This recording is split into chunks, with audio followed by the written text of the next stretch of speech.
Hello dear friends, Allen's की note के इस लाइव सेशन में आप सभी का स्वागत है। और आज हम जो रेमेडी डिस्कस करेंगे वो होगी एथ्यूज़ा और magnesium muriatica, because these two remedies have unable to digest milk.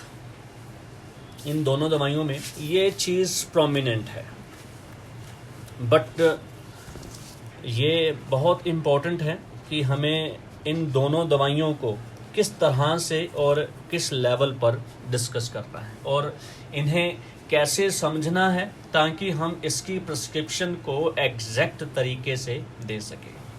सबसे पहले डिस्कस करेंगे एथ्यूज़ा, जैसे आज तक सभी लोग एक चाइल्ड रेमेडी के रूप में गिनते आ रहे हैं। एलन्स की नोट में डॉक्टर एलन ने इसे सिर्फ एक चाइल्ड रेमेडी के रूप में दिया है, but this is not a child remedy.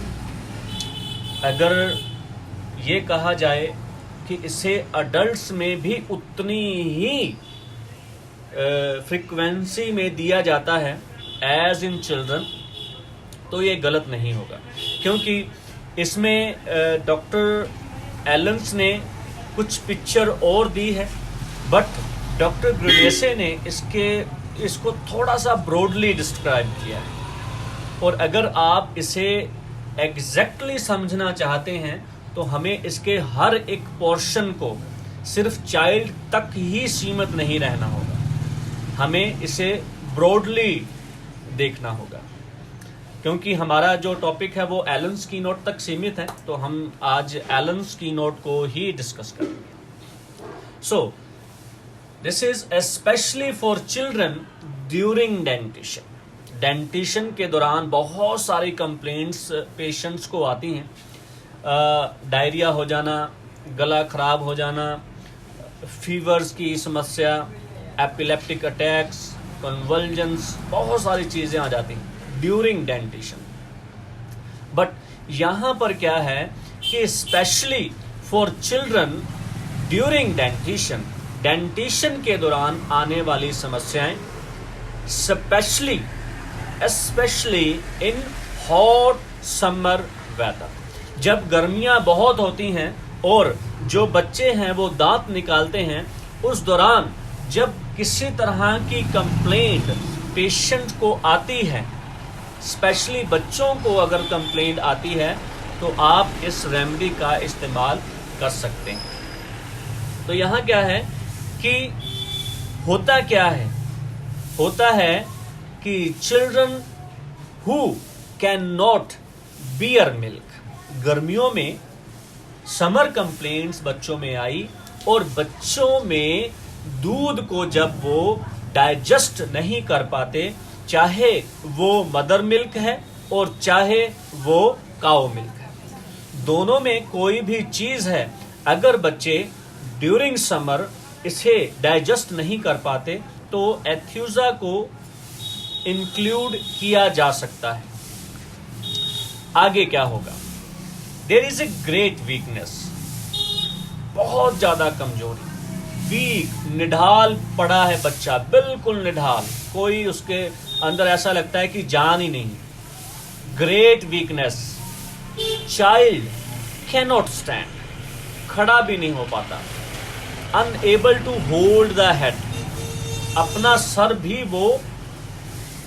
वो संभाल नहीं पाता। अब ये देखिए कि विदिन, अगर आप पहले 7-8 महीनों में देखेंगे तो यहाँ पर बच्चा जब ग्रो करता है तो वो अपना सिर संभाल नहीं पाता, ये एक नेचुरल प्रोसेस है। बट एक बच्चा जो अपना सर तो संभाल लेता था, पहले वो संभाल लेता था, बट जब से उसे ये कंप्लेंट पैदा हुई है, अब वो सिर को इस तरह से लगाकर बैठता है और अपना सर नहीं संभाल पाता। हमने deviation of the vital force को ही देखना है कि उसने पेशेंट के अंदर बदलाव क्या लाए हैं। अगर बच्चा ऑलरेडी छोटा है और वो अपना सिर नहीं संभाल पाता, तो this is not a problem, ये एथ्यूजा का साइन नहीं है। यहां एथ्यूजा को अगर आप ये करते हैं कि ये इसको इंक्लूड कर दिया जाए, तो दिस इज नॉट। हमें अगर बच्चा पहले संभाल लेता था, इससे ये कंप्लेंट आ गई और उसके बाद वो अपना सिर नहीं संभाल पाता, देन वी कैन कंसिडर एथ्यूजा साइनेपियम। एब्रोटिनम में भी है, बट वहां पर क्या है, वहां पर एब्रोटिनम में मेरास्मस हो गया है, वीकनेस, एमेसिएशन हो गई है। उस एमेसिएशन के कारण लोअर टू अपर वो जो इसमें एमेसिएशन हो रही है, उसकी वजह से वो सिर नहीं संभाल पा रहा। यहां पर ऑलरेडी बच्चा अपना सिर संभाल पाता था, मगर इतनी ज्यादा वीकनेस आ गई है उसमें, इतनी ज्यादा कमजोरी आ गई है, क्योंकि न्यूट्रिशन की अंदर कमी हो रही है, डाइजेशन नहीं हो रहा। डाइजेशन नहीं होने के कारण, क्योंकि बच्चा दूध के सिवा कोई अगर और चीज नहीं ले रहा, तो उसमें अंदर ये वीकनेस आनी स्वाभाविक है। तो ये एथ्यूजा में है कि वो अगर अपनी गर्दन भी संभाल नहीं पाता। तो great weakness, child can not stand, unable to hold the head, और ब्रैकेट में एब्रोटिनम लिखा है। बट एब्रोटिनम की जो इंडिकेशन है वो उसकी मेरास्मस है, उसकी कमजोरी है, उसका मेटास्टेसिस है, उसकी वजह से है। यहां पर क्या है, यहां पर है prostration.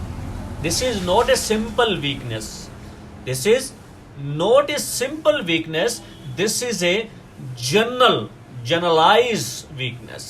Prostration, where patient is mentally and physically exhausted, completely exhausted, with sleepiness. सोता ही रहता। क्यों? वीकनेस है, न्यूट्रिशन की कमी है। अगर एक दिन आप भी भूखे रह जाएंगे तो आप में भी इस तरह की कंडीशंस पैदा होगी।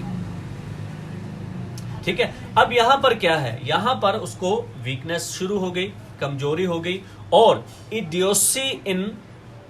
इडियोसी क्या है, यहां पर वो मेंटली रिटार्डेड नहीं है। यहां पर इडियोसी का मतलब है कि बच्चा इतना वीक हो चुका है कि वो कुछ भी करने में अब वो कुछ भी नहीं कर पा रहा, पूर्ण तौर पर वो कुछ नहीं कर पा रहा, क्योंकि इतनी वीकनेस, कंफ्यूजन होनी शुरू हो गई, incapacity to think and confusion. अब वो सोच नहीं पा रहा। क्यों? क्योंकि उसके अंदर वीकनेस है, कमजोरी है। जब इतनी ज्यादा प्रोफाउंड प्रोस्ट्रेशन, साथ साथ उसे बहुत नींद आएगी, तो यहां पर हम इसका इस्तेमाल कर सकते हैं, this is Aethusa, specially in summer complaint. और जब बच्चे दांत निकालते हैं, और जब बच्चे दांत निकालते हैं तो वो अपना हेड कंट्रोल कर सकते हैं, क्योंकि बच्चा दांत जो 7वें 8वें महीने में जाकर निकालता है, तो इसे समझना जरूरी है कि तब तक बच्चा अपना सर जो है वो कंट्रोल कर लेता है। ठीक है, नेक्स्ट चलते हैं। An expression of great anxiety and pain. एक बच्चा जो पूरी तरह से एग्जॉस्टेड है और उसके चेहरे से दर्द की जो फीलिंग है वो सामने आएगी, वो सामने आएगी। And pain with drawn condition and well marked linea nasalis. अब देखिए, जो बच्चों को न्यूट्रिशन की कमी हो रही है तो ये चीज उनमें प्रोमिनेंट हो जाएगी।